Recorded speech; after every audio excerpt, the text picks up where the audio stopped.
Ladies and gentlemen, boys and girls, this all started because I happened to see a play that Jeff Helgeson wrote that was done by actors in Chicago. And it was a part of a multiple play series, and I was like, Jeff, I happen to have a feature, and it's right at the end of the year, and looking back now, this is the perfect time to have it. This ending thing would be perfect for the end of 2014. So he says, yeah, I can do that. So he finds another play, and he does some sonnet readings, and he has another performance, and he's got Barbara to join him, and he's got Dave Gecic to join him in the performance, and it's just blowing my mind at how awesome this thing is. This man has so many different talents that I don't even know how to start explaining them, in all honesty. I can see what you're going on. But, ladies and gentlemen, boys and girls, be ready for the treat of your life because, you know, we've got this on camera, but it's not like seeing it live, everybody. So, ladies and gentlemen, give it up for Jeff Helgeson!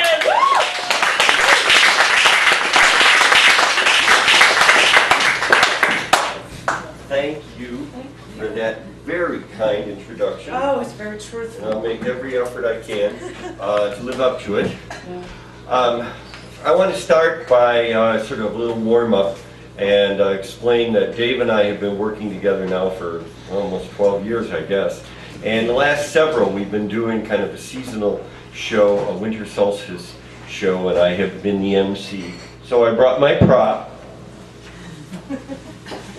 to introduce us to that deep hollow in the year where the winter frosts do dwell, and go on from there with a little kind of a winter poem as my warm-up, and then another thing that's been included in those series, and then the stuff that Janet was telling you about. So, to begin, a little bit of Mr. Shakespeare that is more or less seasonal. That time of year thou mayest in me behold, when yellow leaves, or none, or few do hang upon those boughs which shake against the cold, bare room choirs where late the sweet birds sang. In me thou seest the twilight of such day as after sunset fadeth in the west, which by and by black night doth take away, death's second self that seals up all in rest. In me thou seest the glowing of such fire as on the ashes of his youth doth lie, as the deathbed whereon he must expire, consumed by that which he was nourished by. This thou perceivest, which makes thy love more strong, to love that well which thou must leave ere long. Thank you, Mr. Shakespeare. I do my best, and I know that I don't do him the honor, but his words are so beautiful that it works no matter what, under any circumstance. This next piece has become my favorite seasonal reading. And I came across it a few years ago, as I said, Dave and I began to do this winter solstice thing, and we began to include it. But this year it's extremely significant, poignant. Perhaps this is approximately 99 years, 358 days since this document was written. That first winter of the Great War, the war to end all wars, the war to make the world safe for democracy, the First World War. We had a rather interesting time in the trenches on Christmas Eve and Christmas Day. We were in some places less than 100 yards from the Germans, and we talked to them. It was agreed in our part of the firing line that there should be no firing and no thought of war on these days. So they sang and played to us several of their tunes and some of ours, such as Home Sweet Home and Tipperary, while we did the same for them. The regiment on our left all got out of their trenches, and every time a flare went up, they simply stood there, cheered, and waved their hats, and not a shot was fired on them. The singing and the playing continued all night, and the next day, Christmas, our fellows paid a visit to the German trenches, and they did likewise. Cigarettes, cigars, and addresses were exchanged. One of the German officers took a photo of English and German soldiers arm in arm with exchanged caps and helmets.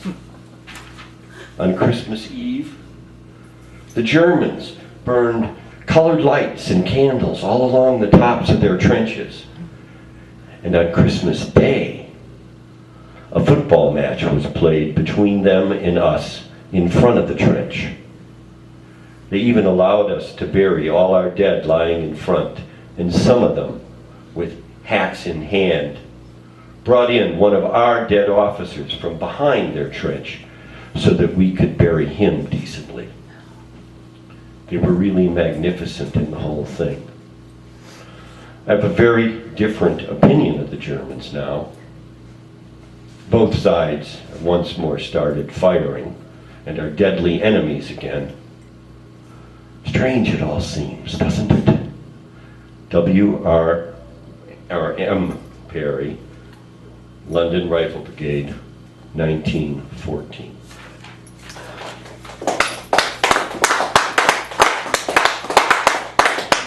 And with that, as another expeditionary force from Great Britain, the Monty Python Circus would say, now for something completely different. I'd like you to please welcome to the stage the classiest part of this act, Miss Barbara Button.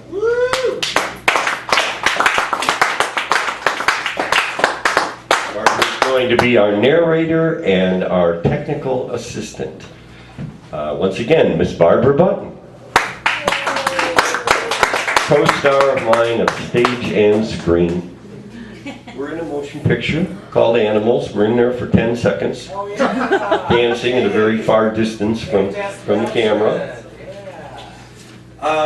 Okay, so here we go. This is a piece called "And to All a Good Night."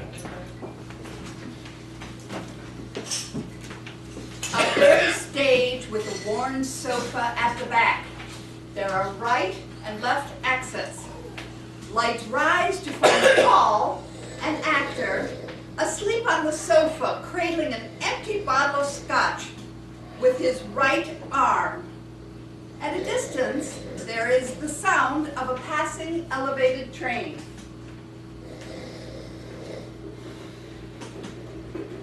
After a moment, Matt, another actor, enters. Hey, Peroni, you still with us? Paul does not respond. Hey, Sleeping Beauty, it's morning. Merry Christmas! I need to get the pea from under the cushion. Gonna toss it out the window and see what sprouts. See what sprouts? Fee, fi, fo, fum. I smell the blood of Jeff Helgeson. Oh, never mind. Sleep it off. You can let yourself out, and the door will lock after you. A cell phone rings.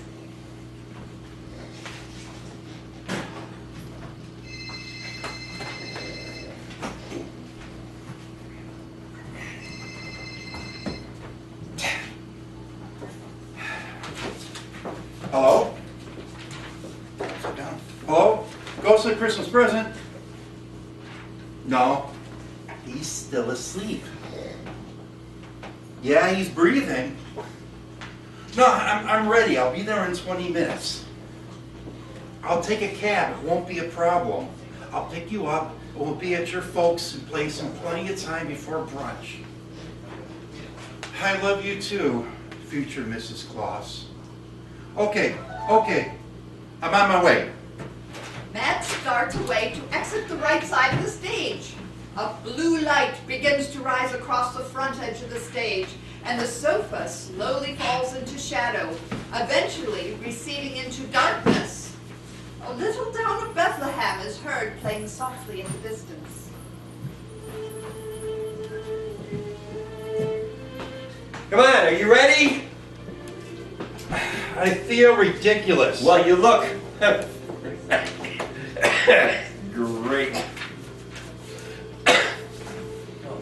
All right, forget it. Oh, come on, you're featured right after this next number. Matt enters wearing a brown bodysuit and headpiece with large antlers. He is carrying a bright red nose in his left hand that glows from inside.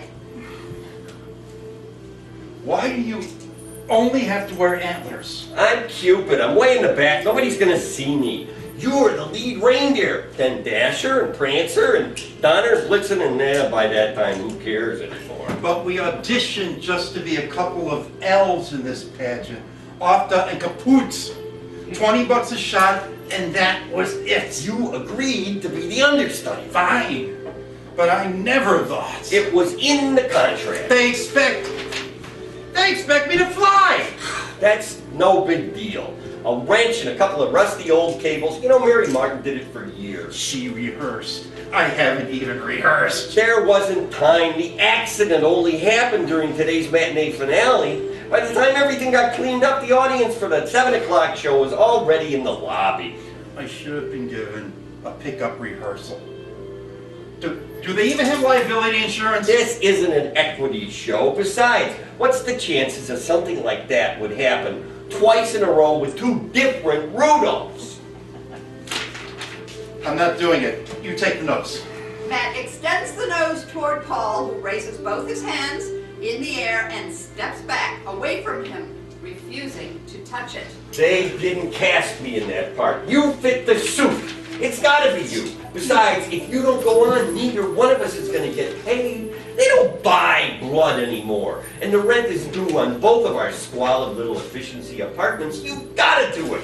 Don't worry. Santa will hook you up. He's done it before. Once! And look what happened! That's how I know it's gonna be fine. He'll be more careful this time. Now he knows what can happen. He doesn't want a second Rudolph falling from the rafters onto a bunch of screaming 6-year-olds and their hysterical mothers. Now, does he?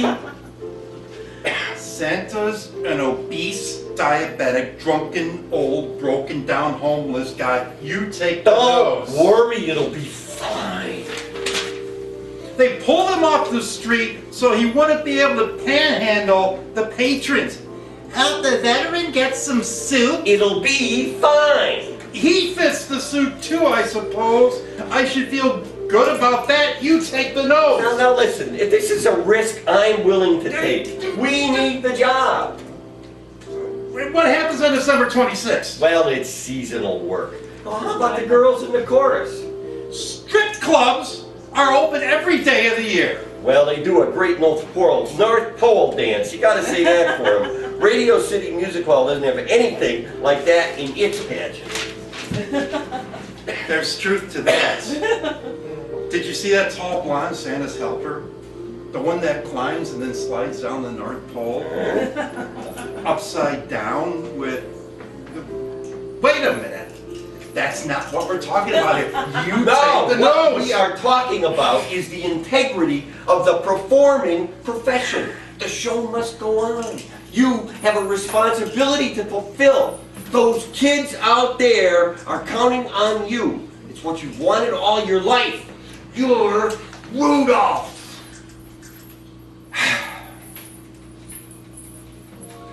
There, that's your music. You know Dasher and Dancer and Prancer A and bright light rises from the left side of the stage. Now get out there and show them what you're made of. Let them see what somebody with a BA from an accredited Conservatory of Performing Arts can do. Rudolph the red-nosed reindeer. A bright light from the left of the stage and the blue light at the edge of the stage begin And if to you ever fade. saw him, That's what I'm talking about. say I'm behind you all the way, kid. Knock them the dead. other reindeers used to laugh and The call light at the their back of the names. stage slowly They never rises, left poor once more Rudolph revealing Paul joining asleep in on the reindeer sofa. games. Then one thought. In the distance, the sound of church bells.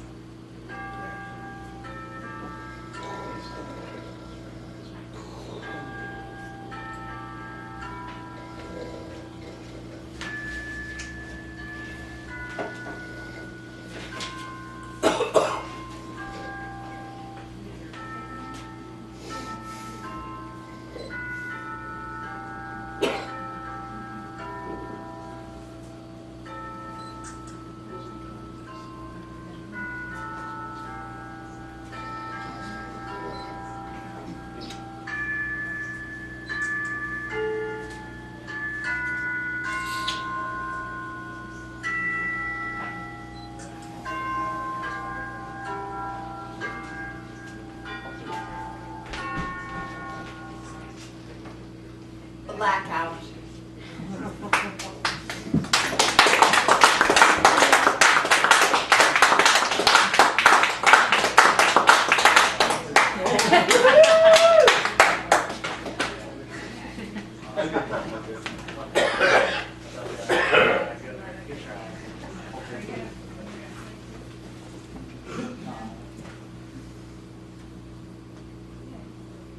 They're still there. What?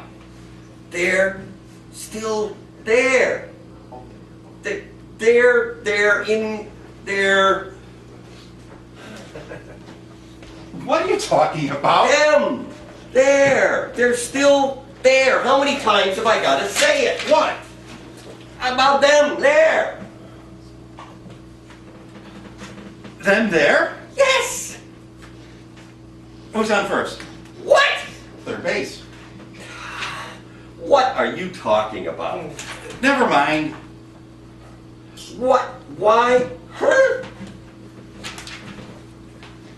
Next page. How many questions is that? What? That's one. What? Question. That's one. What? And then you said why? Huh? So that's more than one. I count three. Three what? Questions. Why? What? Why? Huh? Like I said. What? Third base. Oh, never mind. I don't know what I'm talking about because I don't know what the hell you're talking about. They're there. Two is too many for me to understand. That's why I said what, because I didn't understand. Understand what? What you said. What I said? Yeah, what? That's what I said. No, it isn't.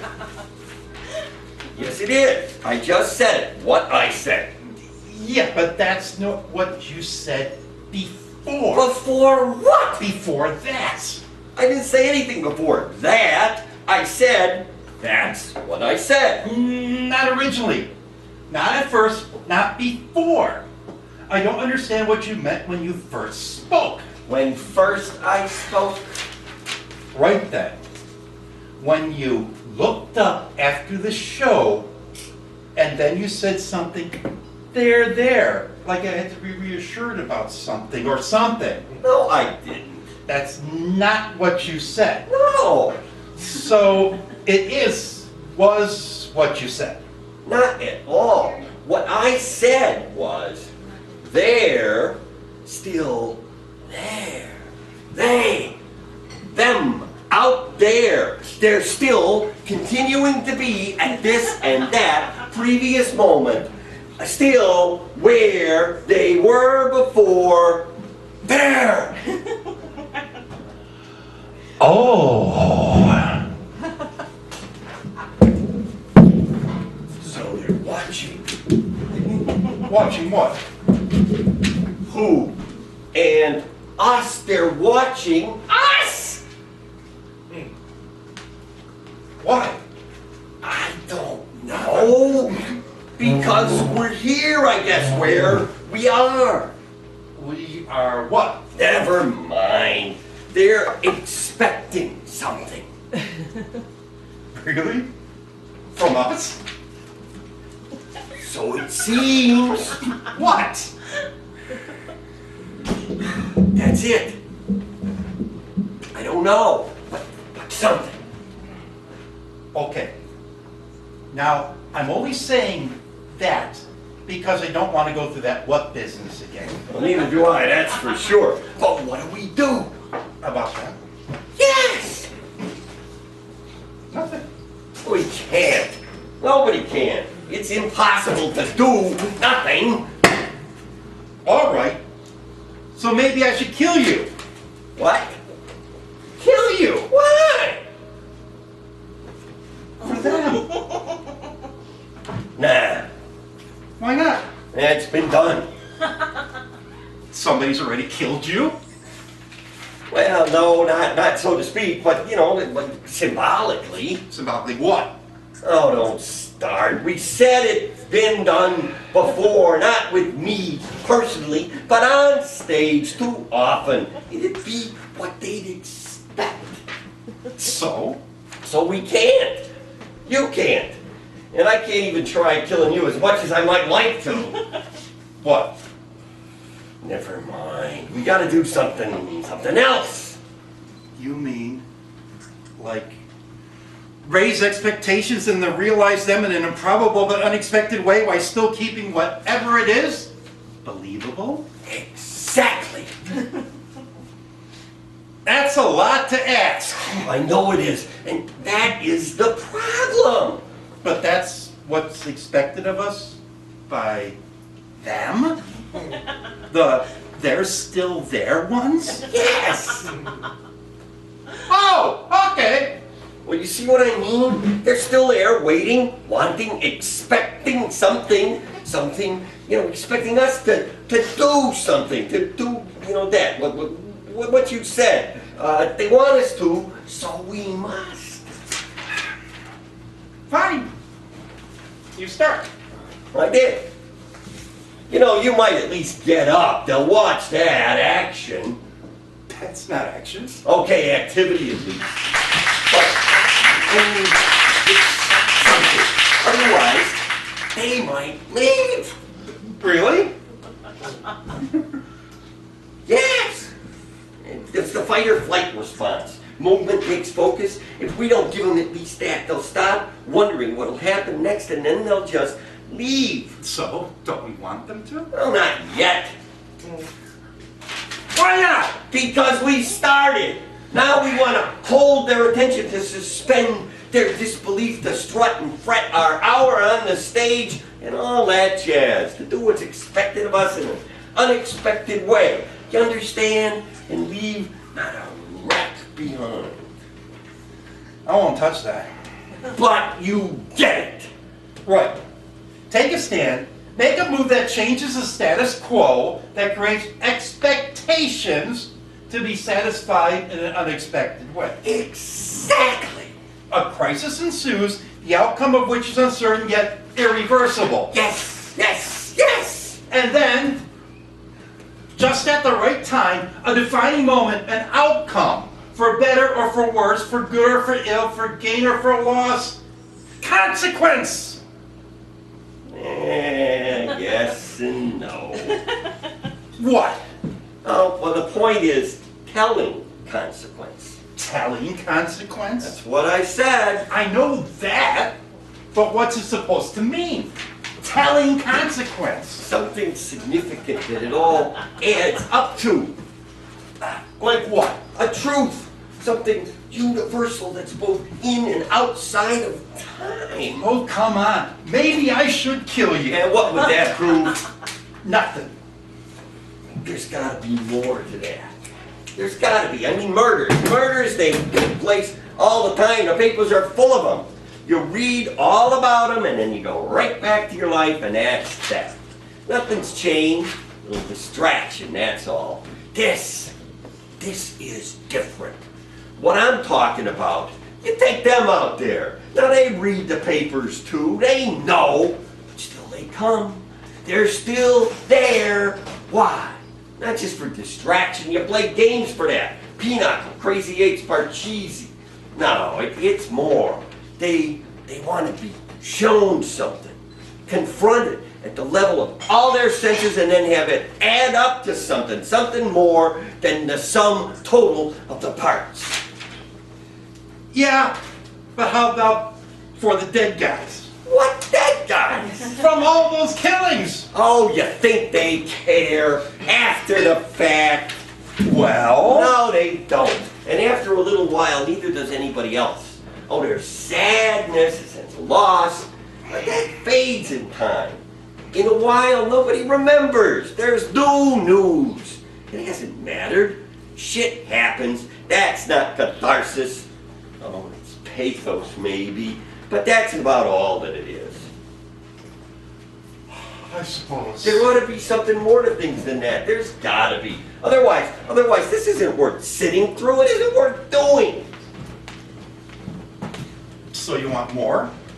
Something packed with the potential for conveying some kind of unspoken truth that will arrest people's attention and contribute value-added component to some kind of experience of all people at all times? Something frozen in a continuous now, in an always existent present, a sustained something? Yeah, that is exactly what I mean, sort of.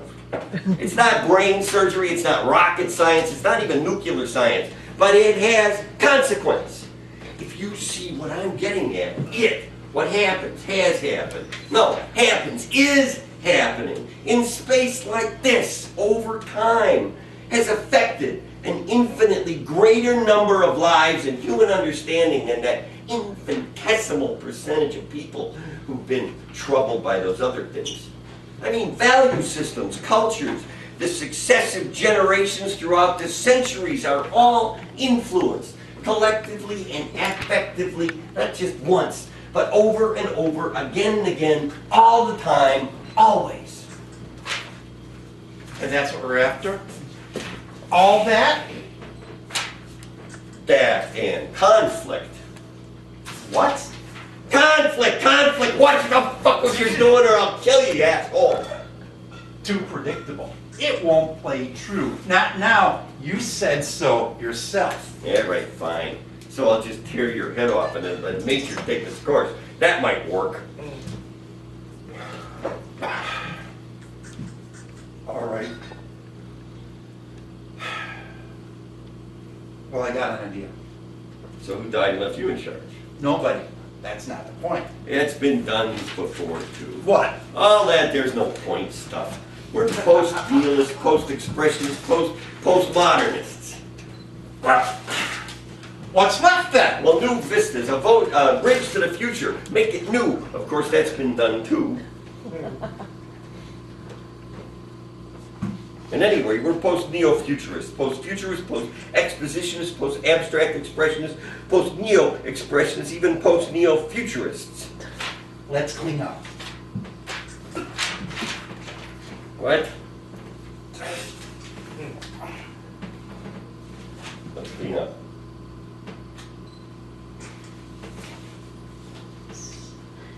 Let's clean up. Bossy. What? What did you say? Post-constructionist cubist dadaist. After that. Bossy.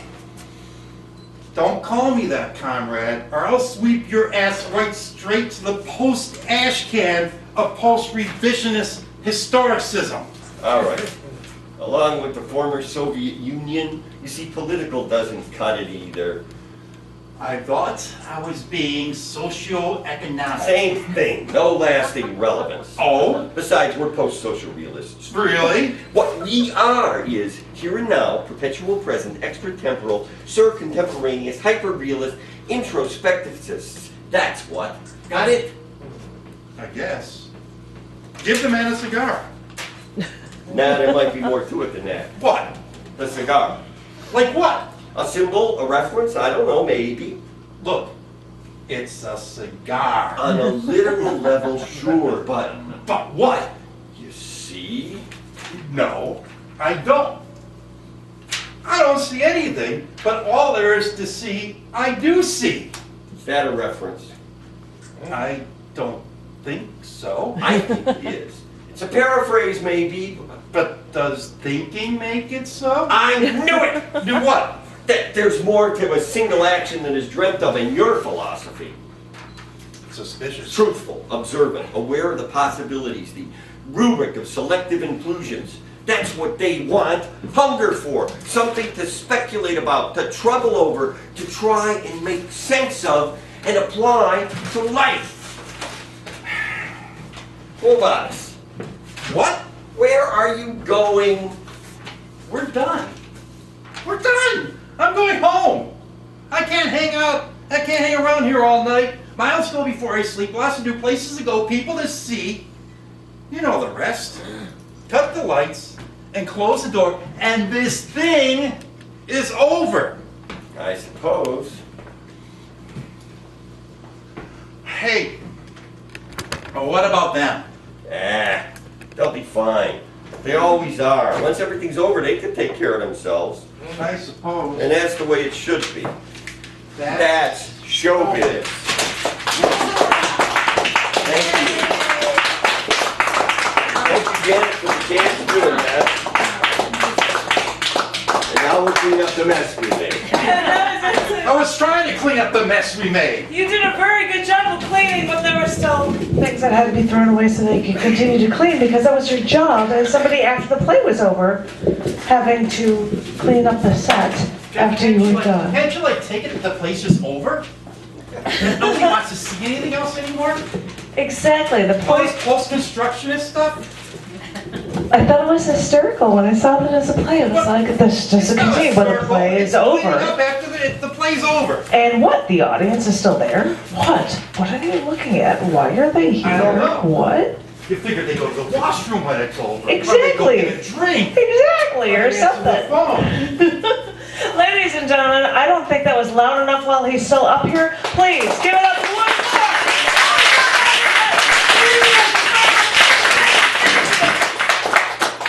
Thank you for your patience and your indulgence. No, I'm the one that begged you, and I thought, if this is going to be the end of the year thing, it's like, well, our performance is done. Why are you still here? Seemed to be a perfect way to end the year with it. Now, I don't have my list, and I'm sure John's not going to bring. I've got my 2015 schedule that's right there on the. It's right on the table. Thank you, darling. Because instead of doing it every 2 weeks, because we happen to have Christmas and New Year's all at the same time, we're actually going to be coming up in 2015. Hey, thank you for 20. Yeah, I should do that first. Thank you, Tressa, and thank you, Gallery Cabaret. Let's give it up for this great establishment. Thank you, thank you, thank you, thank you, thank you. And I will give you a quick rundown of some of the things that are coming up in 2015, because we got a 1 week break because we happen to hit it right at Christmas and New Year's is when the things would be. So we'll be up in 3 weeks in 2015. So our first thing in 2015 is January 7th. And it's Patrick Hurley. And as I said, it's probably going to be one of the few times it's going to be around in 2015, so I really want to see everybody here, because it'll just be a blow-on, huge, awesome, special thing. In fact, when I was at Reno with him, I happened to see Tom Henke, and I'm like, you really have to come here. You were a sidekick for Lisa Heminger at Yammer, and he's like, yeah, I would. Well, but I can't make it to his feature because I'm babysitting, because otherwise I'd be able to make it. And that's awesome. And as I had heard, tentatively, on January 21st, we got Jeff Helgeson working on a preset for a future play. And whether or not I'm able to record it or anything, this is, if it's happening, it would be you guys prepping for a play that is coming up after that. Just like Fall from Grace was this summer. Yeah, so that would be so awesome. And I feel really, really weird bad because Joffrey Stewart, who's usually here, is not going to be around right now to be able to hear that I'm touting him for a feature. But not only is Joffrey Stewart featuring on February 4th, get your English right, Janet. But Tim Weinberger is also, and the two of them are featuring that night, which is awesome. February 18th, Jackie Wolk. We've got March 4th, Janine Ravensloot, March 18th, Tom Ruby. You know, I could tell you that April 4th has Sid Yiddish, but you know, you can always go to www.chaoticarts.org/slugcafe. Get the full schedule. If you don't have a feature, you can come and hunt me down online and get yourself a spot for one of the available dates. And thank you all so very much. I hope you have a wonderful, wonderful Christmas, a fantastic New Year, and I look forward to seeing you January 7th of 2015